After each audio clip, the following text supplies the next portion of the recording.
It's fine. I'll make my money back.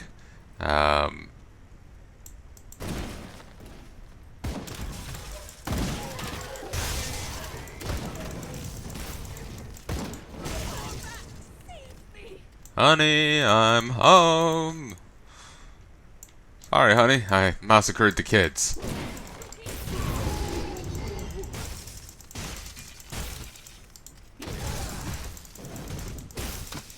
Yeah, yeah, honey. The kids are here. And there. And there. Oh, the ceiling? Yeah, they just like hanging around. I'm so dying inside from not getting the damn piece of gear. Why? Why? Why must you taunt me so?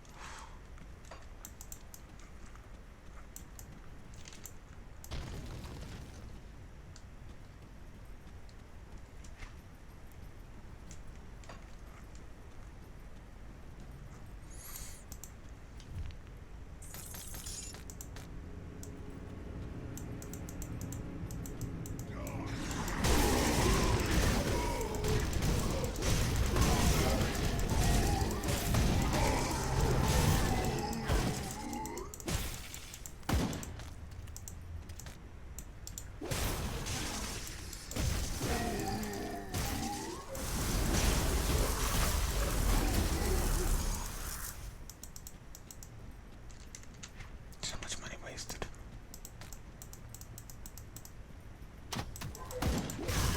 Thinking of transferring over all that money to my alt, but then that happened.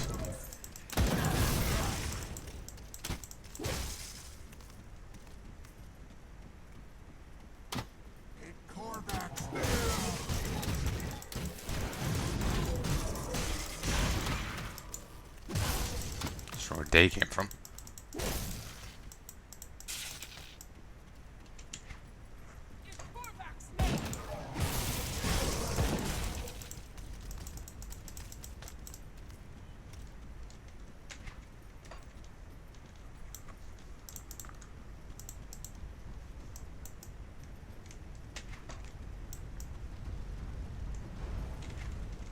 Okay. I'm so bitter at myself for wasting so much money.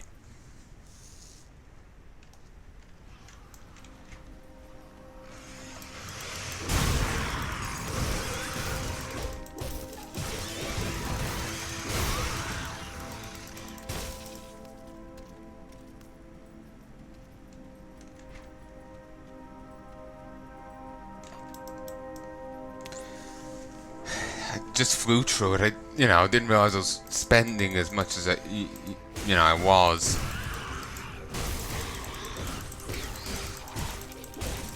So I had half the amount I had before I realized.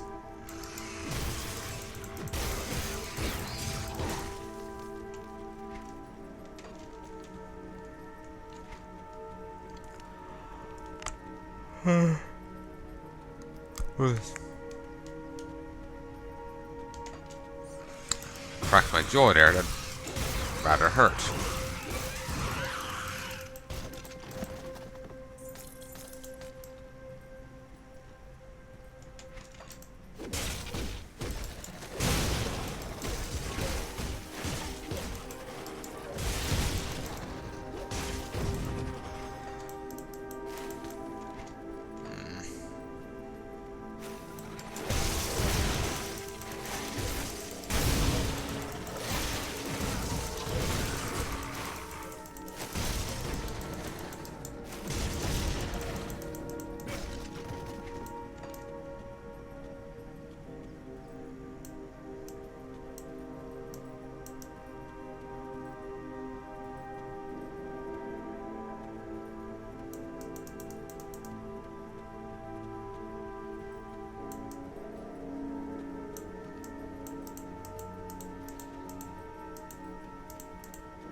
now in Valley of the Chosen.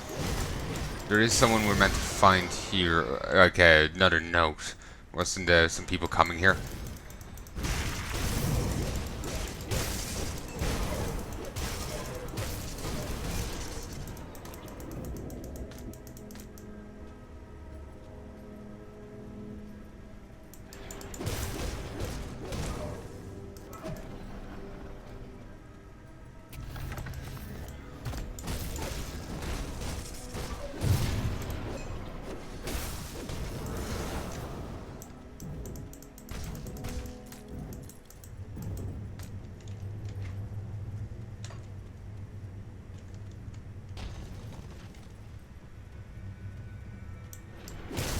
Tyrox time warped.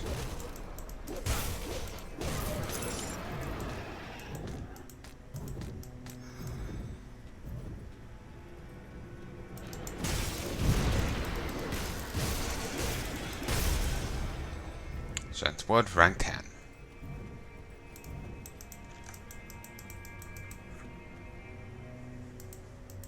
I'm still kicking myself.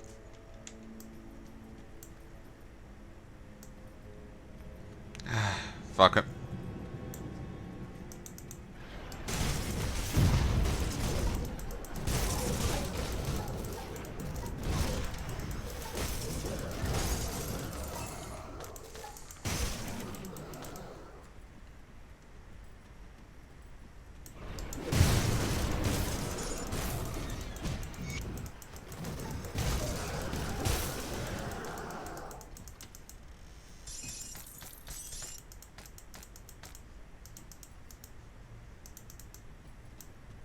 Cruel. They are mobs do more crit damage, but are more likely to miss. I mean, they're also actually less likely to actually get crits as well, as it just reduced their offensive ability by 5%.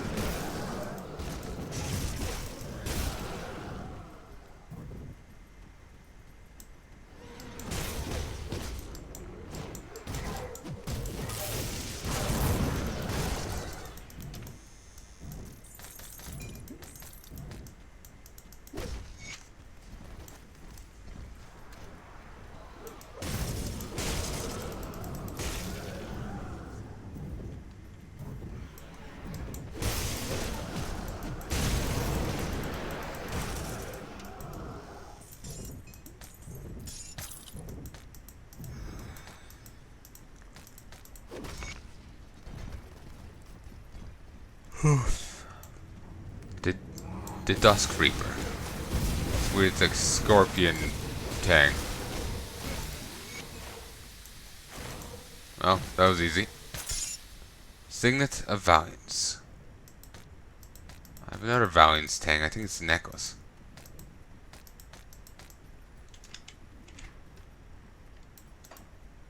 $2,897 more.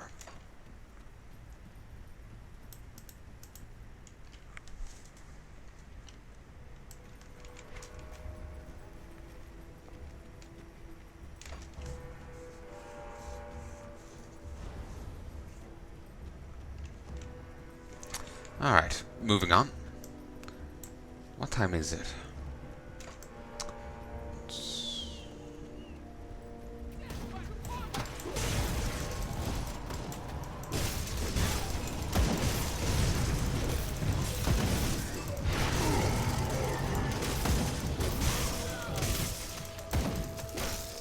Yeah, it's nearly 20 past 4.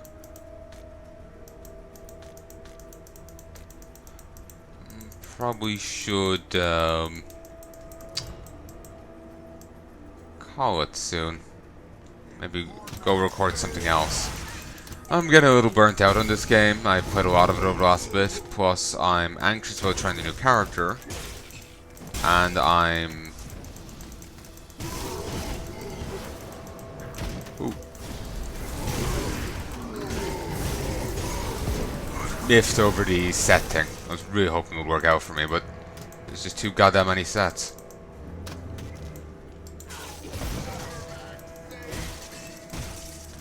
You really want to have a piece from the set, an extra one from the set that you want. but just like, you know, 2 hoods, 2 helms, that kind of thing. Last night we reached the Badlands around around the Valley of the Chosen, where we made camp along the ragged ridgeline.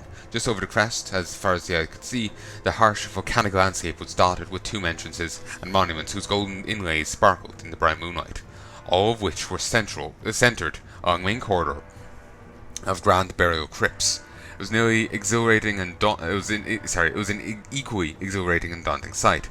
So I was not looking forward to traversing molten rock and leaping over molten rivers. And I have to say, there's some strange goings on as we draw nearer to the goal. This morning I could swear that the earth itself shook me awake, and in the last fitful moments of sleep, I dreamt of being consumed by fire, sinking deeper and deeper into an endless ocean of flame. As I jerked back to the realm of waking, I saw Amal sleeping like a freshly suckled pig, clutching his empty rum cask like the teat of a generous mother. Must have been in my head, perhaps an anxious dream brought on by the anticipation of the final leg of her journey and the riches that might be buried in the valley ahead.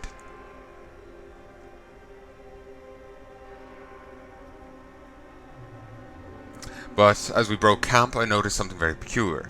Last night, well after sunset, we arrived last night well after sunset, and I would have bet my life we made camp at the foot of a massive statue. This morning it was missing. I was dumbstruck. Not only was it gone, but there were gargantuan footsteps leading away, like those of a man wearing heavy boots, only many times larger.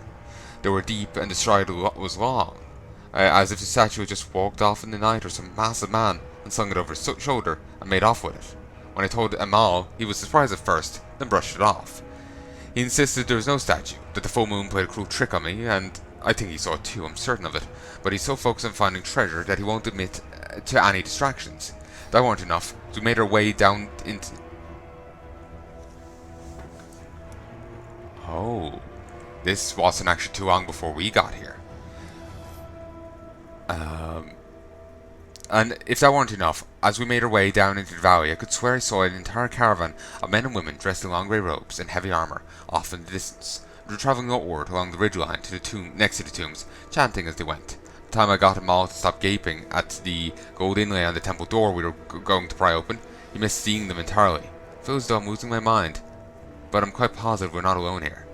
I don't suppose it matters much at this point. We've reached our goal. The tomb marked on Amal's map is right beneath our feet. This one, among so many, supposedly holds grand riches.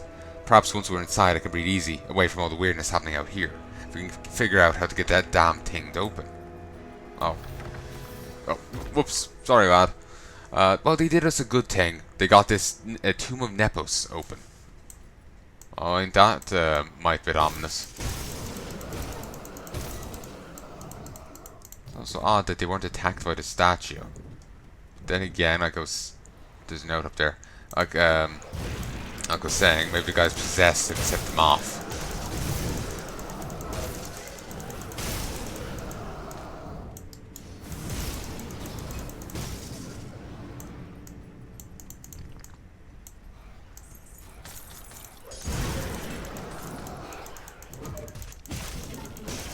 Then again, it could just be a case of the creatures acting differently than they act for us.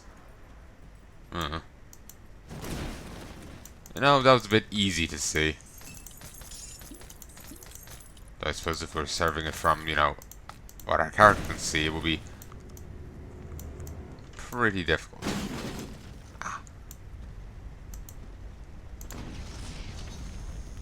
The isometric view helps. Thorngard helm. I don't even want to see set items right now. Tyrgandor.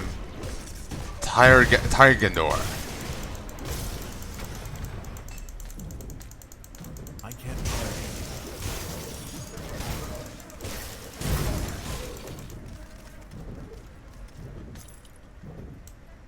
My inventory is full.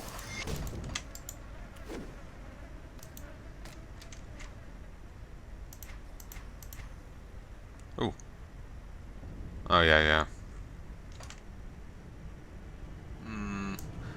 We'll read them in a bit. That was crossing.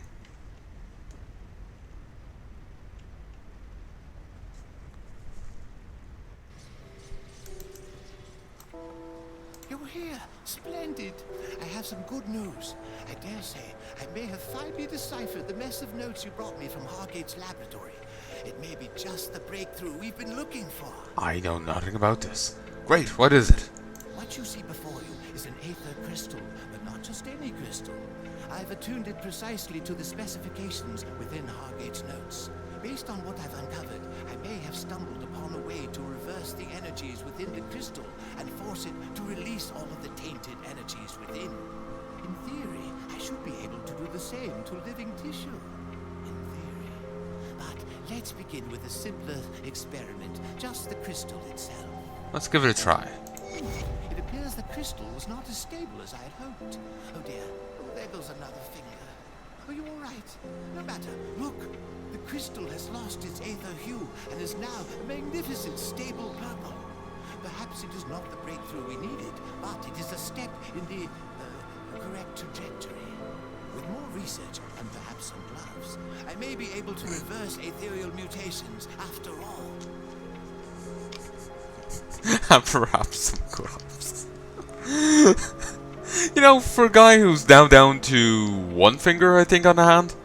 I can't remember if he was missing 3 fingers or I can't remember how many fingers he was missing, but he was missing a few, and he's now down to even less.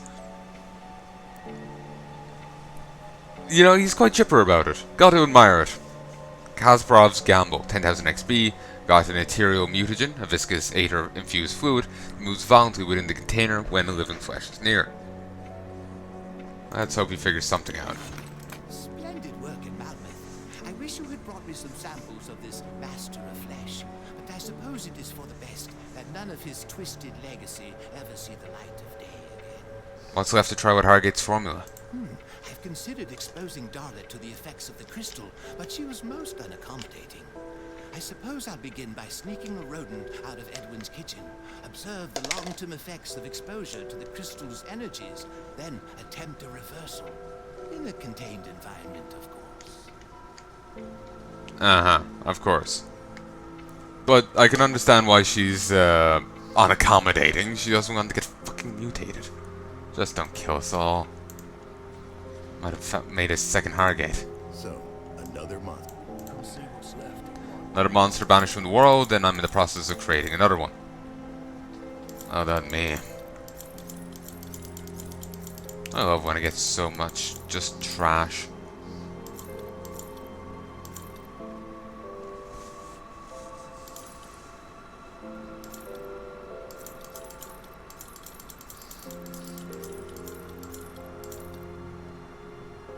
It's just so much stuff I can, without really a second thought, just get rid of. It's beautiful.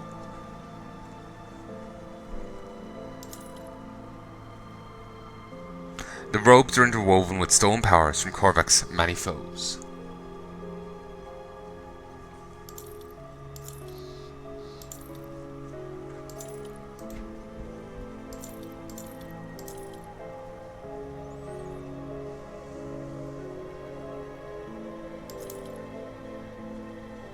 Whoa. Whoa.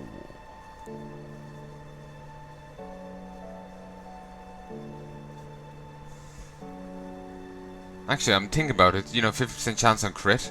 Maybe when I was thinking that a Hand of Altos was happening, going off. You know, because other things had critted. Like there was some like weird glitch. Maybe it was actually the Axe's chain lightning going off. Huh. Makes sense. I thought it would be weird for this to be happening, but I was like, yeah, I'll go with it.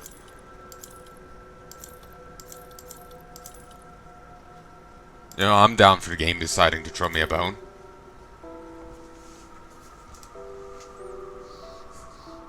Okay, this would actually really boost up Primal Strike. The only issue here is it goes Vitality. And that boosts Aether. Yeah, I don't really have anything that boosts that.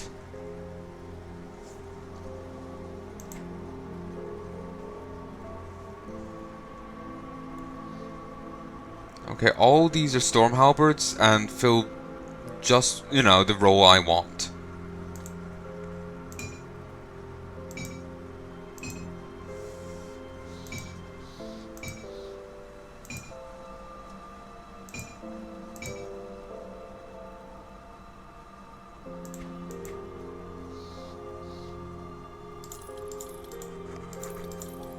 I am quite surprised that I've found something to replace my axe.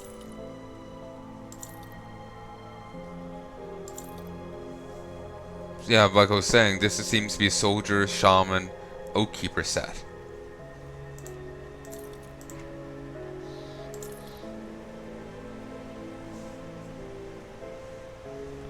Okay, they seem to have a variety of halberds. This is a Corvin Eldric halberd, Corvin Storm halberd, Corvin Reaping halberd.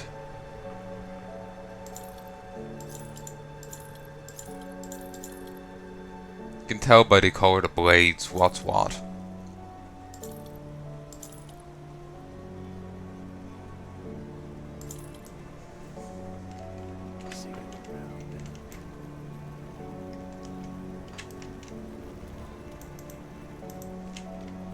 Safe storage, no questions asked.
I'll keep an eye out.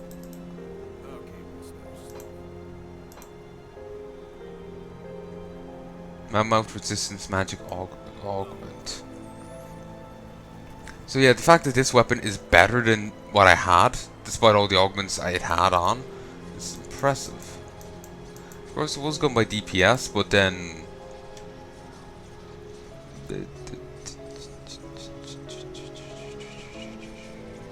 Come on, load. Want to show you something. Was going by the axe was. This was saying it was better than DPS, but then this. Well, actually, both are DPS. But I think they do disagree sometimes. I think some figure was disagreeing anyway. I know between the axe I just had and the previous weapon, I know I'd taken a gamble on it, and while the tooltip said it was weaker, this said it was better. See anything you like?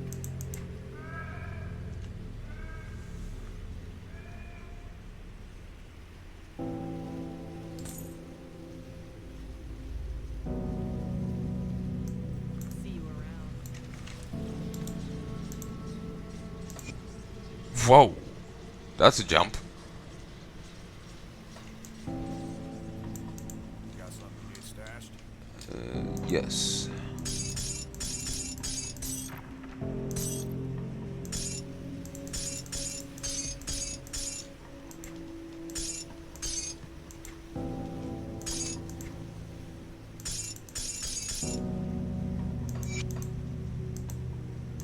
I'll keep an eye out. Got something you need stashed? I'll keep an eye out.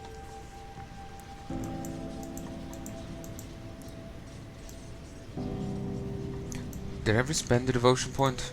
No. I could go and grab Berserker, but I don't think she would actually benefit me right now. Oh no, she would actually. The halberds are considered axes. What does she do? A health and offensive ability. Pierce and reduce bleeding. Pierce resistance and reduction to bleeding duration. Increase physical damage. Health and offensive ability. Physical and bleeding damage. Gives you inherent bleeding, bonus crit damage, and boost up crit. Boost up bleeding. No. It kind of works with Shaman, but no. Now this one is tempting. Boost lightning damage. Have some inherent lightning damage. Boost lightning damage. Boost lightning resistance and offensive ability. Boost lightning damage and move speed. you know, it is nice. Here it is, the big prize. So I now just need a point for this, then I can start on here.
So the stash. Major's Greaves. Survival instincts. Better armor. Offers health, more offensive and more offensive ability, but less defensive. And it does offer 2 spectral binding, which is nice. Which would offer me a bit more damage, more health, and offensive ability. But I'm not a mage. Well, I don't do 8 damage really, so I feel that won't be too useful. That might be blocked behind a faction quest. So, and it's going by the color. And now it makes me think of Dreeg. But then again, I think all the witch gods have green in their thing.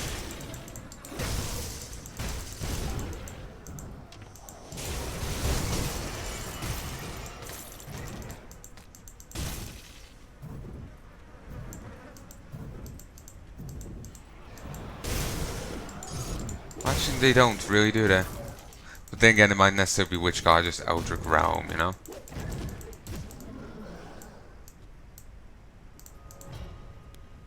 It's actually handy, just click on it or near it and the character auto runs to it. Empowered Soul Flare, 1-hand ranged weapon. Disgusting.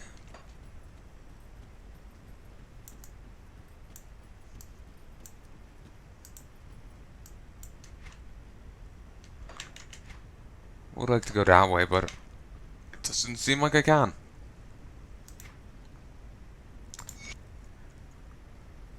This is a continuation of the other thing as I was guessing, but it didn't, you know, wasn't a part 3 or what have you.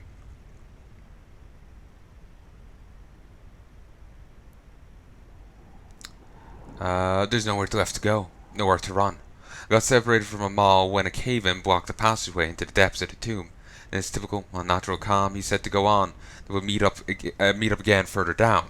But as I walked, the earth began to shake. The groaning and rumbling, the bedrock beneath the temple cried out like a waking beast.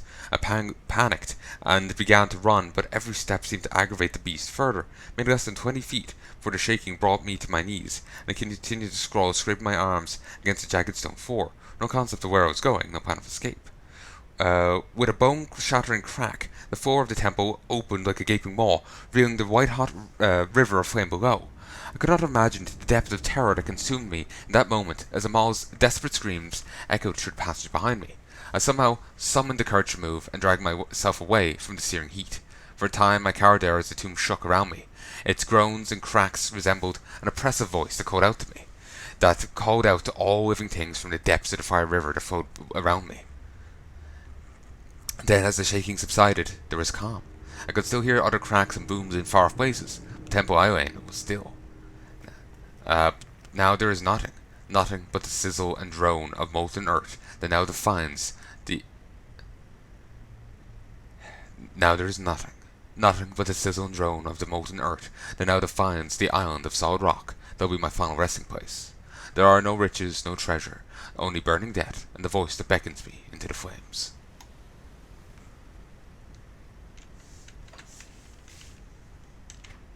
His desperate screams. Huh. Again, I remember the other guy was possessed to kill his friends. I feel there's something similar going on there with them all. Rennet was not always a rat, and did not always preside over the vermin and lowly creatures of the Corvin Basin. He was once a powerful and proud man, a merchant, whose wealth rivalled any who bask in the light of Ran. But he was not born into a life of wealth and power. No, he was born a diseased and lowly vagrant to a widowed mother with nothing more to give him than her fate in the Eldritch Sun. So unable to care for her sickly child, she prayed to her god and pledged her own life, so that Rennet would be spared the plight that was his birthright. The desperate mother's prayers were answered, and miraculously the infant grew to become a healthy child. As a young man, Rennet was conscripted to the service of tradeship, where it is said that even the cruel sea showed him favour. He grew strong and clever in his service, and his skills as sailor brought him much renown. He worked furiously to honour the life he was given, and through his drive and dedication became the captain of the ship to which he served. His success at sea was so great that he would one day return to the Cairn docks, and from there command an armada of ships that sailed in his name. It was from this position of power that he built his grand wealth, and from which he began to forget his humble origins. The success of his life so tainted his ego that Rennet began to believe he was destined for greatness, that such a life as his could not be a coincidence. He saw greater power, and forgot the gift which was given. Those who served or all to Rennet showered him with their adoration, and his pride grew with his wealth. The shade of his origins was all but forgotten, as Rennet proclaimed himself the master of the seas, commissioned the first of many temples to be constructed in his honour. Quickly sailors and seafarers began paying tribute, leaving riches and treasures at these sites of worship. It was said that the favour of Rennet bestowed good fortune upon those who took to the sea. Some even perceived him as a god of the waters, an ascendant whose legend spread beyond even the Corvin waters.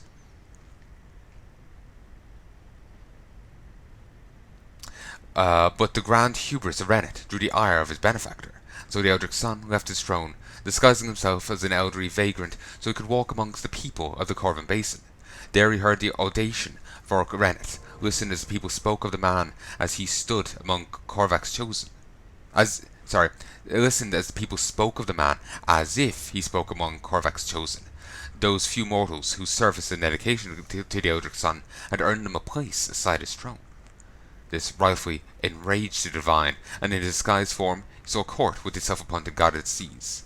In a grand temple built in his name, Rennet met with the old man. He laughed at the sight of the sickly, broken creature before him. "What have you to give the master of the seas, you poor old fool?" said Rennet.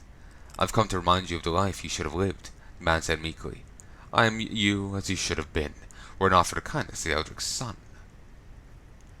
Rennet laughed once again. "You come here to threaten me? Who are you to speak for the gods? How dare you?" And with that, the old man's voice boomed, shaking the earth beneath their feet. His form twisted and grew as he spoke. A blistering heat watched over Rennet, burning away his clothes, peeling and bubbling his flesh. "I do not come to threaten. I have come to collect upon the gift which was given."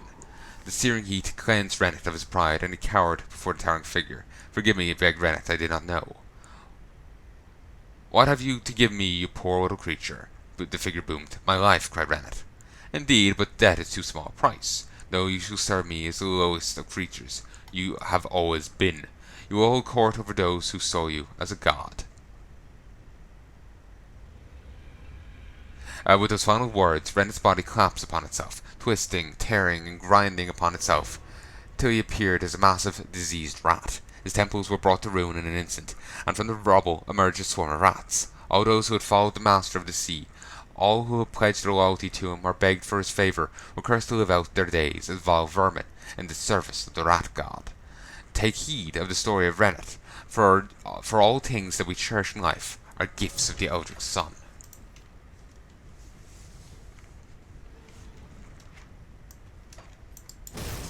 Interesting. Again, this, not dropping at the feet of the creature is very annoying. I don't know why it's like that for them, but not for the other big guys, Also, on mark there on the map. Is that just to denote an exit?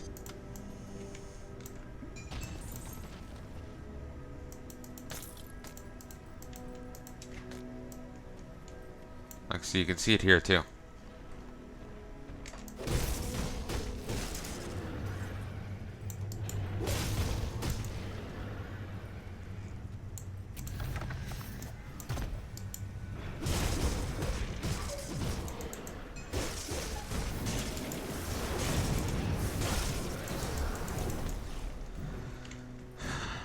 I quite like the look on that sword. It's the halberd. Though it does look kind of out of place for this game to a certain extent. It looks too like it's from a more jolly and colorful game. It's kind of remind me of some iPhone game I remember playing before.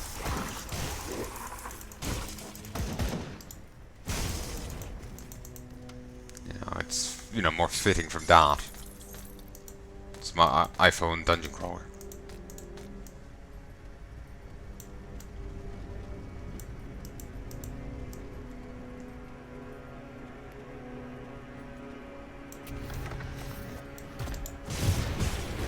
It's clearly actually meant to be like a mini version of that halberd.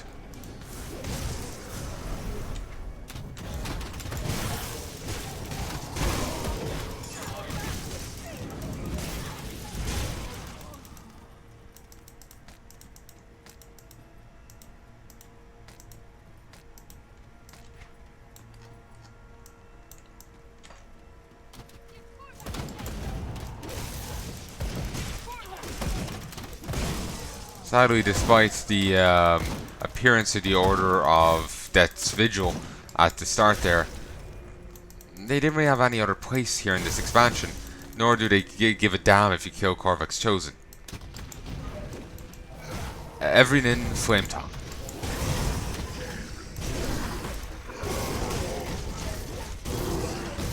Given that people say, online as an abbreviation, NN, I can't help but think it's like, same in his case there. Every night. What was his surname? I kind of forgot. Ah, well.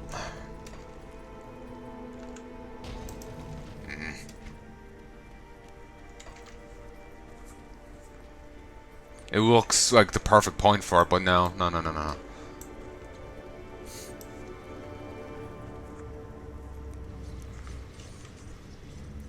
It's odd that there will be ethereal rifts around the place, given that there's no actual ethereal presence in this area. Ah, see? Like I said.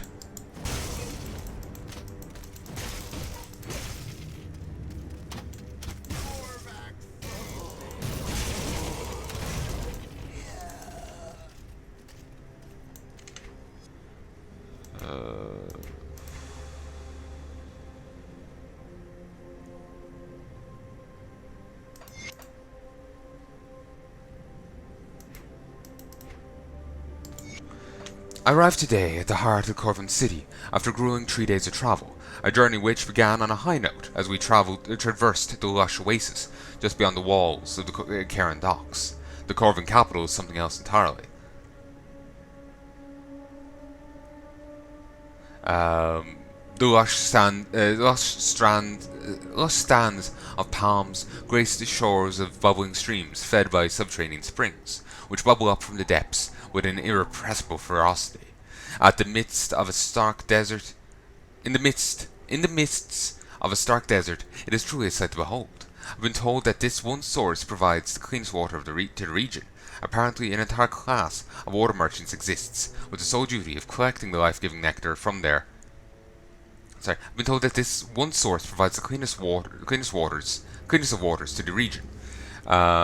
Apparently, an entire class of water merchants exists, with sole duty of collecting the life-giving nectar from there and distributing it throughout the land. This is also where I had my first exposure to the curious and deep-rooted fate of the region. My traveling companions, the daily caravan to from Karen Docks to Corvin City, insisted that we stop at a temple known as the Sanctuary of Horan, positioned at the heart of the oasis. It was apparently crucial that they stop while the burning sun was at its highest point, the prescribed hour to observe a daily ritual in which to give thanks to their god for his mercy and pittance. I can understand why cultures surrounded by such harsh and unforgiving lands would be grateful for whatever it is that has graced them to create such a stunning civilization. However, I quickly learned to be wary of these rituals, as the prescribed hour for worship is not as the prescribed hour for worship is not one, but several a day. I now know why the journey to Corvin City takes 3 days. On the second day of our journey, we passed through a smaller city on the outskirts of Corvin. This is a truly unusual locale. It appears to be more temple than practical residence. I surmise it is a centre of religious practice, perhaps where the local faith's most devout followers can go about their various rituals unhindered by the bustle of Corvin proper.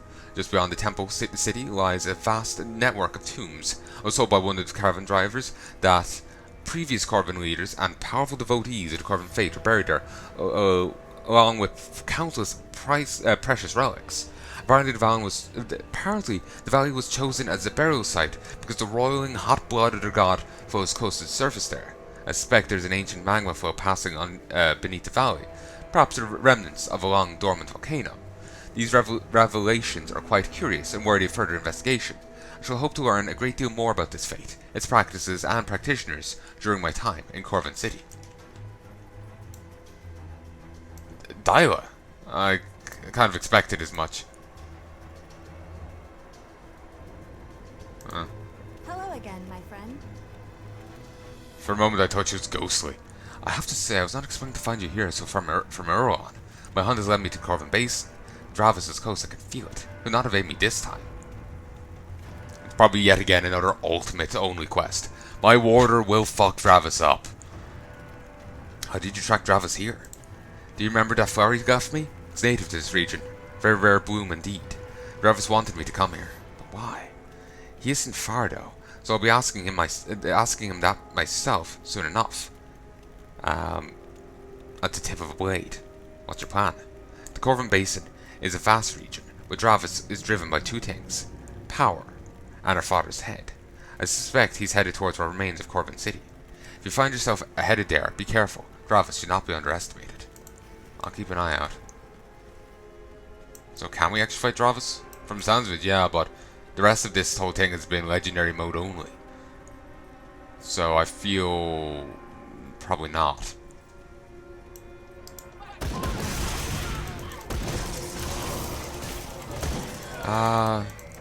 And you're just as weak as you were in the Blood Grove.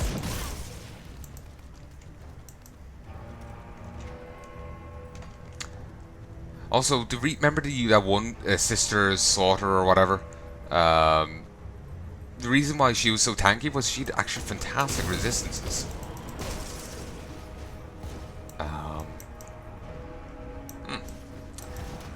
Like I noticed my attacks weren't doing nearly as much as they used to.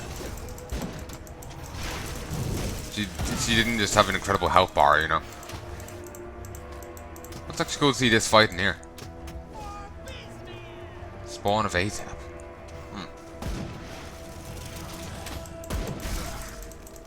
These are actually effective at killing these. But yeah, she had surprisingly high resistances. Still, I whittled her down. Probably had a good health bar and high resistances, like.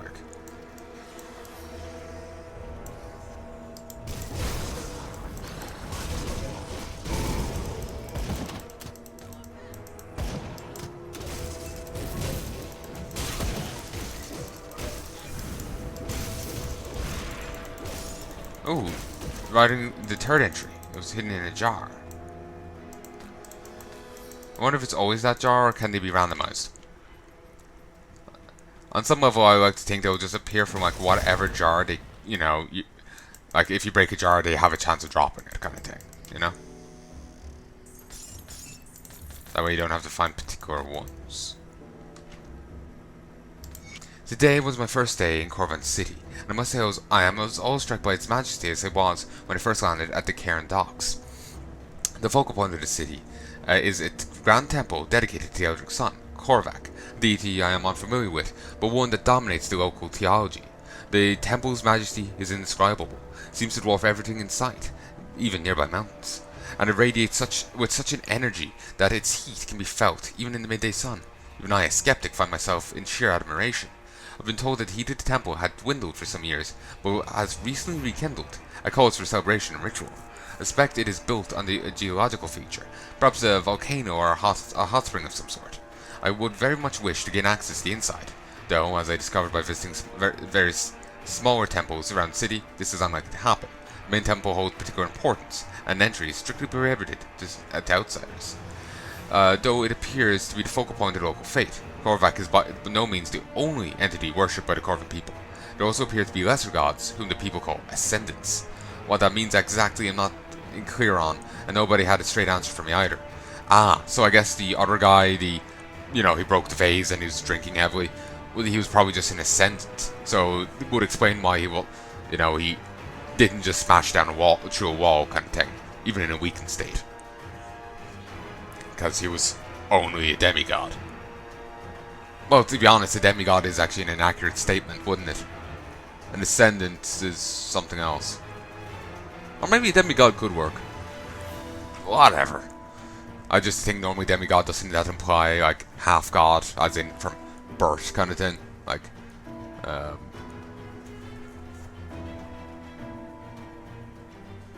trying to think of a good demigod that no one will take issue with it using. Whatever, I can't think of any. But a god shagged a mortal kind of thing. But, the stories regarding these individuals vary, and not all seem to be holy men or even devout practitioners. But on my observation, they may well be wealthy individuals that have bought their way to deification and social reverence that comes with, Nonetheless, minor temples were constructed in their honor. They're all worshipped in their own right, for various means, sometimes even before that. I'd very much like to know what qualifies a person for such a place of honor, and so tomorrow I'm visiting several temples, positioned around the main temple of the Eldritch Sun. If birthright will not grant me access, then perhaps the grease of a few coins will. That would probably get you killed.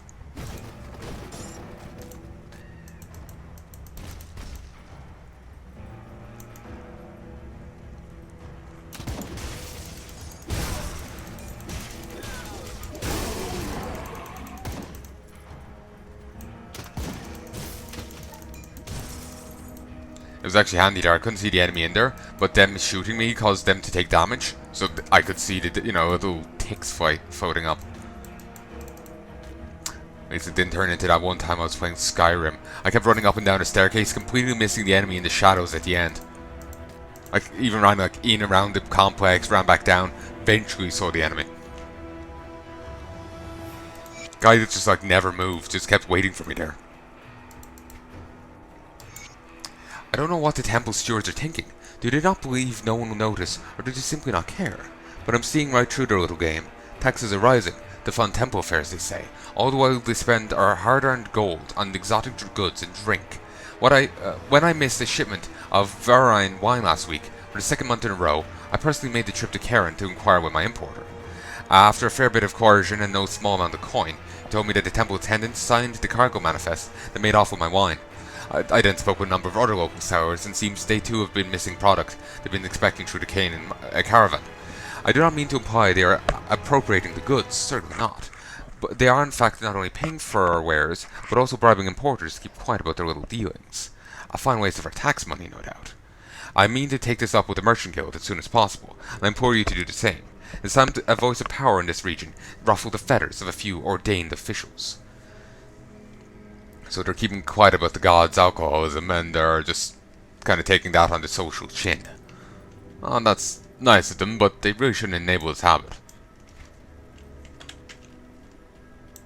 Unless he decides he likes dressing in a habit, in which case, it might look good on him. That might be fine. Probably out of dynamite now. No, I have one stick left.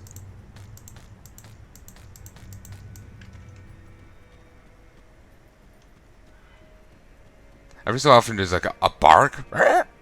Not quite, but whatever. And it just throws me the hell off. There's fighting. I just ran right through molten magma. The fuck? The messenger. Alright.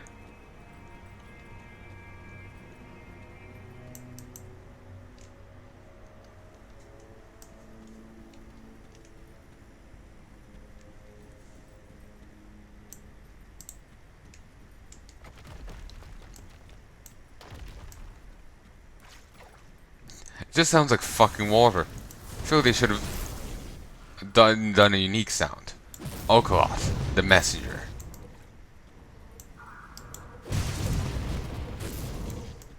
Oh, good. Huh, I got rep for that. Even with them. Huh. Killing the messenger. 2,251 XP awarded. And then I got rep with the cult. So the first form gives you rep with the outcasts and the order of... what's its face? Well, the second form gives you rep with these. Huh. Yeah, you get Death Vigil and Outcast rep from the first form, and then Cult rep from the second. Did not anticipate that.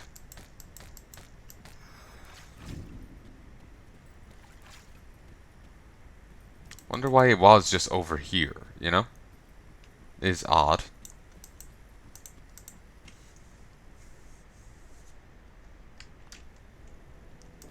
Actually, out of curiosity,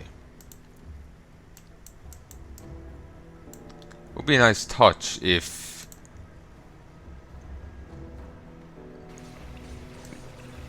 you know something had changed over here.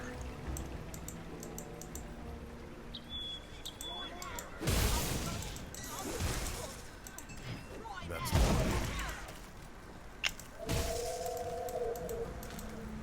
Fair enough. Inventory is full.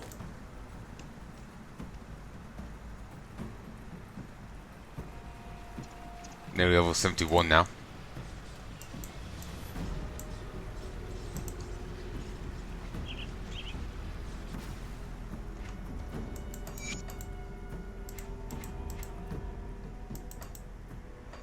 Okay, I'll continue a little further, but I'm gonna have to head back and sell shite soon. Made back a bit of cash. I haven't done too many trips yet, so it's hard to, you know, judge it. Christ, you take heavy damage. That was full, and now it's like just under half.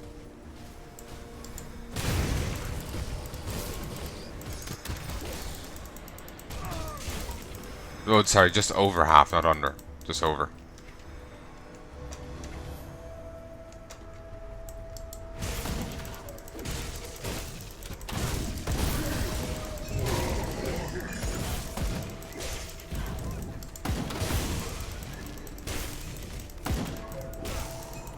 Ooh, Empowered Will of Faith. Oh yes, I've seen that gun before. Ooh, 6th century.